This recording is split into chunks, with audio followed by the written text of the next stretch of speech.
사도행전 19장 1절에서 10절까지 말씀 한 절씩 교독하겠습니다. 아볼로가 고린도에 있을 때에 바울이 윗지방으로 다녀 에베소에 와서 어떤 제자들을 만나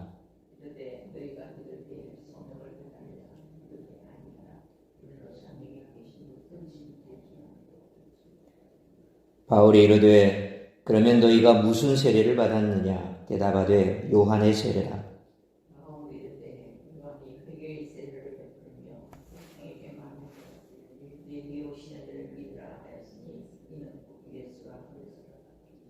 그들이 듣고 주 예수의 이름으로 세례를 받으니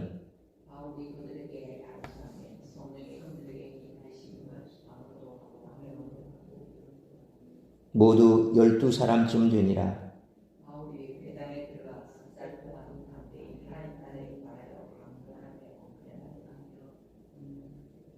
어떤 사람들은 마음이 굳어 순종하지 않고 무리 앞에서 이 도를 비방하거늘 바울이 그들을 떠나 제자들을 따로 세우고 두란노 서원에서 날마다 강론하니라.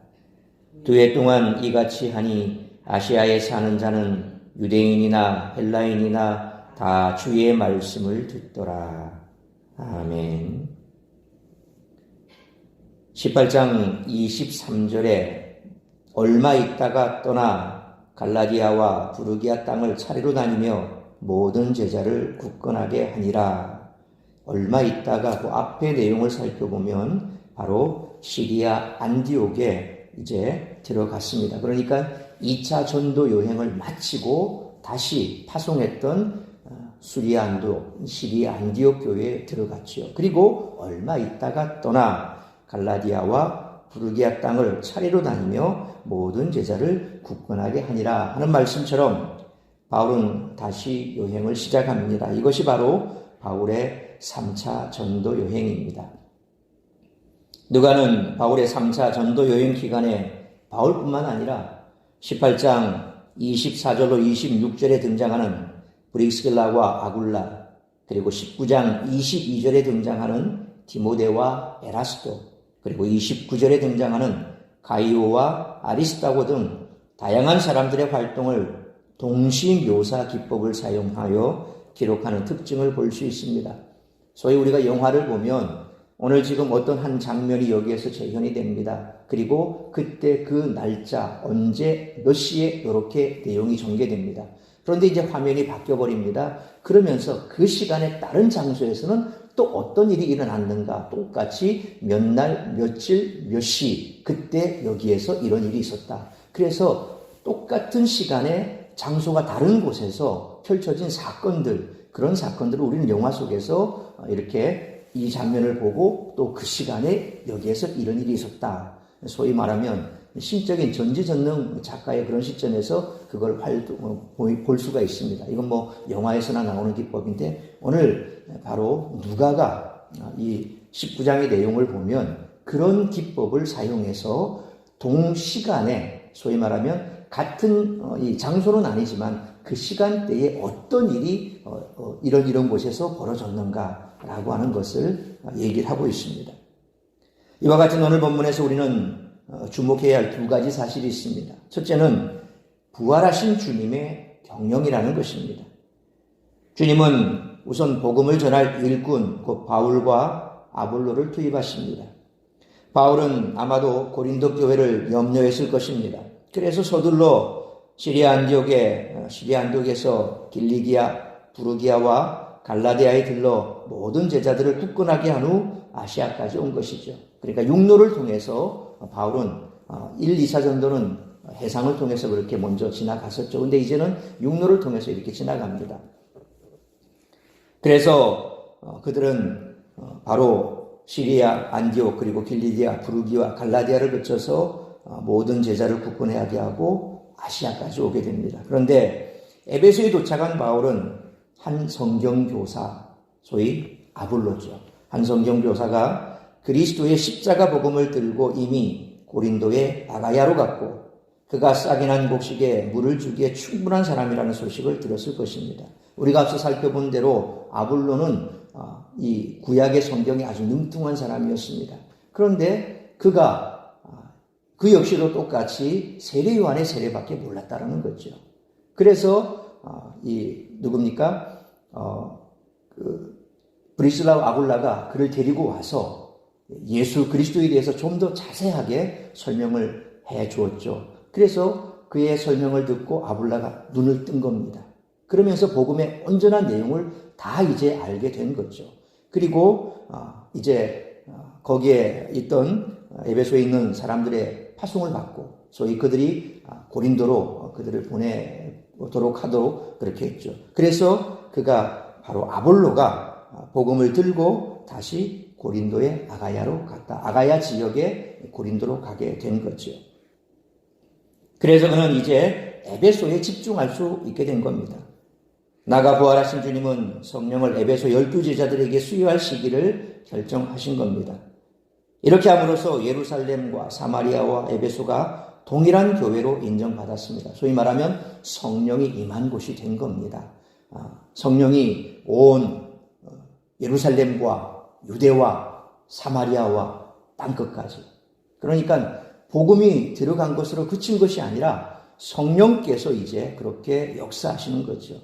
소위 왜 그러면 이때 이 12제자들은 성령을 받지 못했는가? 그 부분에 대해서 우리가 그 전에 복음을 전했던 사람들이 능력이 있나 없나 이걸 따지기 이전에 그건 하나님의 경영입니다.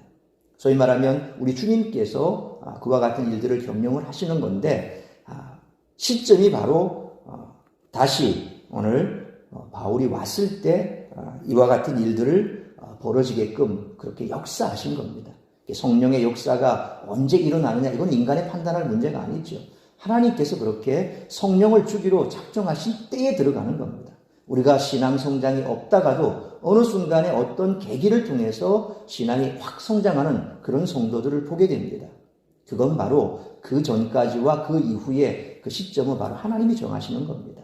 그래서 그 어떤 사건을 통해서 성령이 강하게 역사하시고 그래서 그 사람이 완전히 바뀌어지는 그런 역사를 볼 수 있는데 그것은 우리가 관여할 부분이 아니라 하나님의 역사라는 거죠.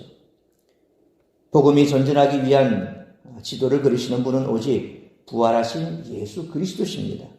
주님이 아시아 동쪽 지역에 복음의 문을 여셔서 오늘 본문 10절 말씀처럼 아시아에 있는 모든 사람, 헬라인이나 유대인이나 모두 주의 말씀을 듣게 됐습니다.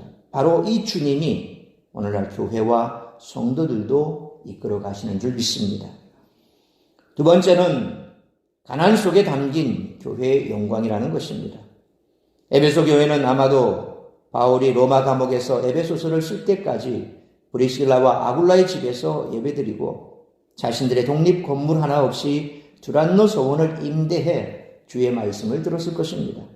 그러나 그들이 이룬 교회는 영광스러웠습니다. 에베소 교회는 우주를 다 담을 수 있는 위대한 교회상을 가지고 있습니다. 그래서 오늘날도 에베소서가 바로 교회론의 중심이 되는 겁니다.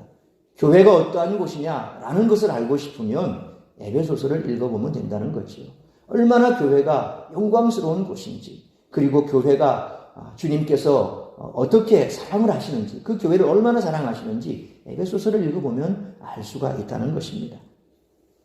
그들에게는 주 예수 그리스도를 믿는 신자들로 구성된 교회는 에베소서 1장 22절로 23절 말씀처럼 만물 위에 있고 그 교회는 그리스도의 몸이며 온 우주를 충만하게 하고 교회에서 전해지는 복음은 에베소서 3장 10절 말씀처럼 천사들도 듣고 싶어하는 하나님의 지혜라는 확신이 있었던 것입니다.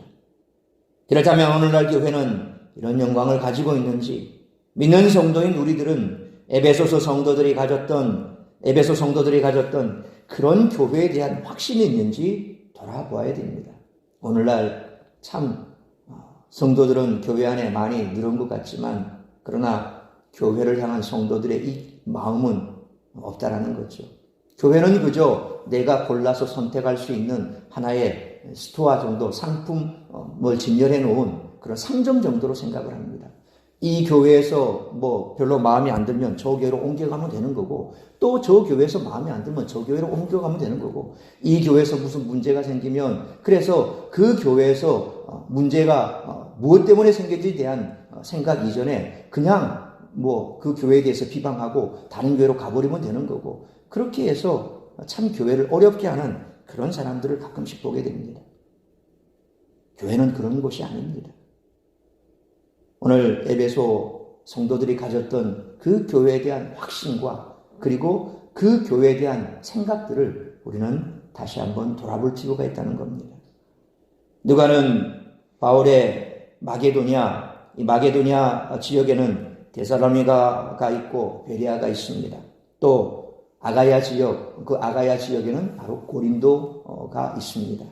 이 지역을 돌아본 2차 전도 여행 이야기를 통해 복음이 유대인과 로마인 또 유대인과 헬라인의 경계를 뛰어넘어 모든 민족을 구원하는 진리로 퍼져나가게 되었다는 사실을 증언했습니다. 이제 누가는 에베소를 중심으로 한 3차 전도 여행 이야기를 통해 복음이 한 사회를 어떻게 변화시킬 수 있는지를 설명하고 있습니다.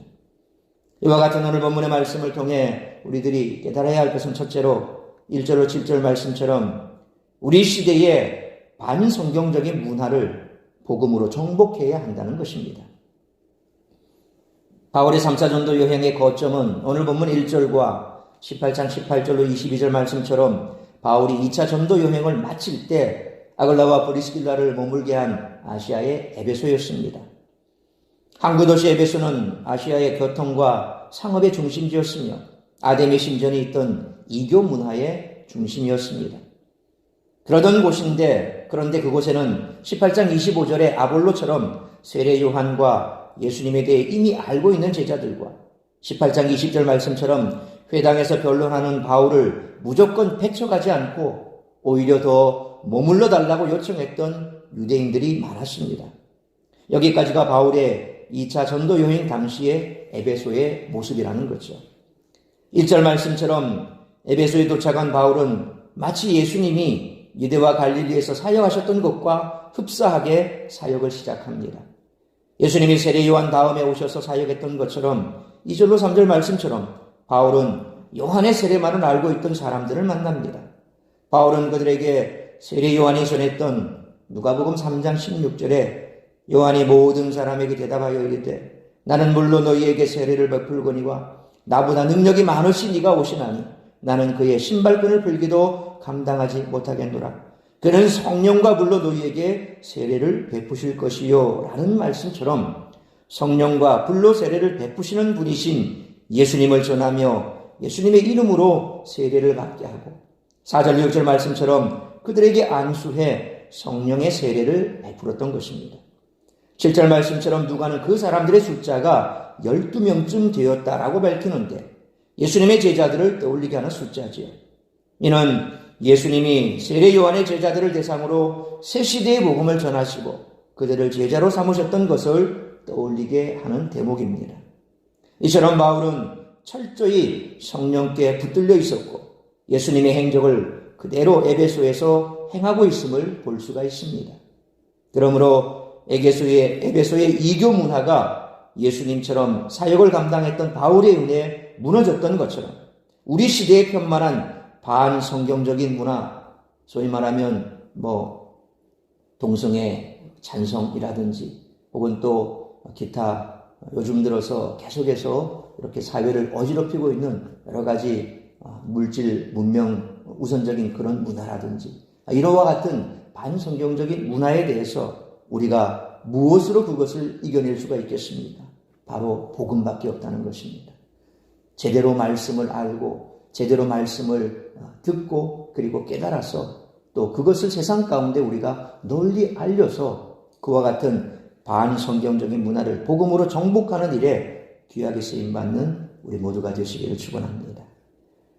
두 번째로 8절로 10절 말씀처럼 교회가 두란노 소원과 같은 곳이 되고 성도가 그곳에 모인 사람들처럼 되어야 한다는 것입니다.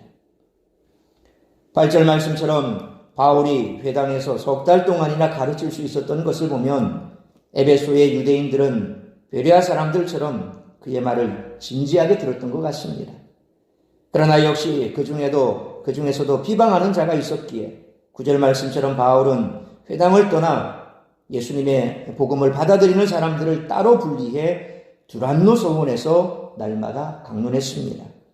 두란노 서원이 정확히 어떤 곳이었는지는 불분명하지만 아마도 세속 학문을 가르치는 오늘날의 학교나 학원 같은 공간이었을 것입니다. 다시 말하면 바울은 회당이라는 종교적인 공간을 떠나 일상적인 공간, 세속적인 학문이 전해지는 공간으로 옮겨서 말씀을 가르쳤던 것입니다. 참고로 D사본이라고 불리는 배자사본이 있습니다. 사본들은 소위 성경을 이렇게 많이 필사해서 보관하는 겁니다. 그래서 실질적으로 오늘날 우리가 갖고 있는 이 성경의 그 이전의 내용들은 다 필사본들입니다. 원본은 사실상 무엇이 원본인가? 가장 오래된 필사본, 바티칸 사본이라든지 사회 사본이라든지 이렇게 아주 오래된 그런 사본들을 근간으로 해서 그 이후에 많은 필사된 사본들, 그런 것들을 비교했을 때 그 내용들이 같이 겹쳐지고 똑같은 내용들은 우리가 정경으로 받아들이고 그것을 성경화한 거죠. 그러니까 실질적으로 이 성경의 원본이라고 하는 것들은 없습니다. 다 필사본들입니다. 그 필사본 가운데 D사본이라 그렇게 불리는 배자사본이 있습니다. 이 배자사본에는 구절 맨 마지막에 보면 제5시부터 10시까지라고 하는 내용이 들어 있습니다. 바울이 두란노 서원에서 강론했다는데 오늘날 시간으로 말하면 오전 11시부터 오후 4시. 그러니까 성경에 나오는 시간은 플러스 6을 하면 오늘날 시간이 맞는 거죠. 제5시니까 플러스 6을 하면 10일이 됩니다. 그러니까 11시부터 10시는 플러스 6을 하면 16이 되니까 오후 4시가 되는 거예요. 그러니까 오전 11시부터 오후 4시까지 두란노 서원에서 강론을 했다. 이렇게 되는 겁니다.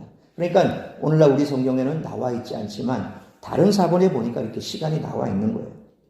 사실 지중해 지역 곧 이탈리아와 같은 나라에서는 현재에도 점심시간에는 일을 하지 않습니다. 오늘날에도 오후 1시부터 오후 3시까지는 식당이나 상점, 그런 식당을 제외하는 상점이나 관공서들은 문을 닫습니다. 그러니까 바울은 강의가 없는 시간, 곧 낮에도 숨도 쉬기 어려운 더위를 피해서 사람들이 낮잠을 자는 시간에 하나님의 말씀을 강론했던 거죠. 소아시아 전역에서 온 사람들은 하나님의 말씀을 듣기 위해 적어도 낮잠을 포기했고 더위와 모기를 견뎌내야 했고 자기 생활 리듬과 맞지 않는 일을 감수해야 했다라는 그런 뜻이 됩니다. 바울은 10절 말씀처럼 이 일을 2해 동안이나 꾸준히 날마다 지속했는데 그 결과 아시아에 사는 자는 유대인이나 헬라인이나 다 예수님이 누구신지 그 가르침이 무엇인지 모르는 사람이 없게 됐다는 겁니다. 자기 생계를 위해 일을 하면서 사역했던 바울이 이처럼 날마다 강론하려면 그야말로 바쁘고 힘든 나날을 보냈을 것입니다. 그는 예수님처럼 배척당하고 힘들었지만 예수님처럼 최선을 다해 복음을 전했습니다. 그 결과 그 지역에 큰 변화가 일어났습니다. 사실 이 내용을 보면 우리가 굉장히 도전을 받아야 됩니다. 그냥 바울이 두란노 서원에서 그렇게 2년 동안이나 강론을 했다. 그래서 아시아에 사는 많은 사람들이 와서 복음을 들었다. 그냥 피상적으로 듣는 것이 아니라 조금 전에도 말씀드린 것처럼 그 시간에는 많은 사람들이 다 낮잠을 잡니다. 상점, 이런 관공서 다 문을 닫습니다. 바울은 거기에 문 닫은 그곳에 들어가서 교회를 열었던 것입니다. 그리고 사람들은 그 시간 되면 다 활동을 중지하고 잠을 잡니다. 그런데 그 시간에 가장 뜨거운 시간에 바울에게 와서 복음을 들었던 거죠. 오늘 우리는 어떻습니까? 함께 말씀을 배웁시다 그러면 안 합니다. 특별히 시간을 내세요 그러면 안 냅니다. 말씀을 듣기도 거부하고 시간 내기도 거부합니다. 내 생활 리듬이 깨진다는 겁니다. 우리는 그렇게 말씀 듣는 것에 대해서 하나님의 말씀을 함께 그렇게 묵상하는 것에 대해서 굉장히 소극적일 뿐만 아니라 폐쇄적입니다.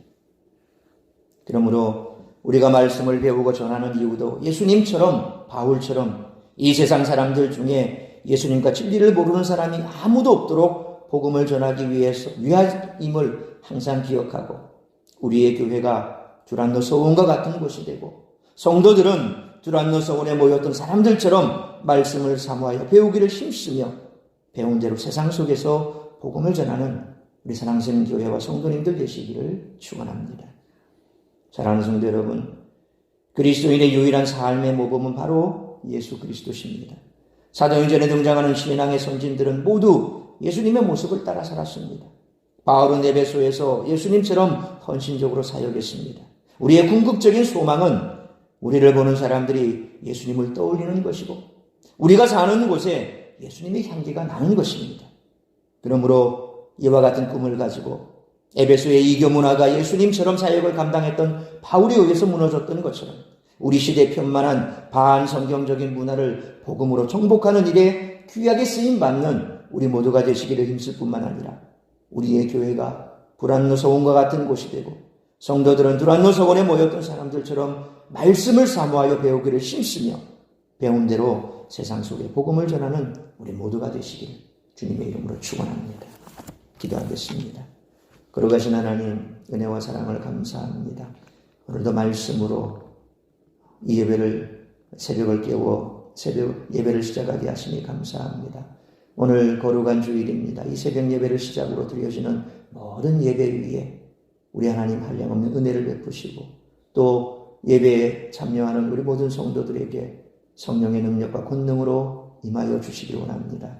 오늘 주신 말씀처럼 정말 이 땅에 편만한 사악한 사탄의 문화를 우리가 복음으로 정복할 수 있게 하시고 우리 교회가 바울이 사역했던 두란노 서원처럼 그런 곳이 되고 또한 그곳에 모였던 많은 두란노 서원에 모였던 말씀을 듣기를 사모했던 자들처럼 우리 성도들이 말씀을 사모하는 자들 되게 하여 주옵소서.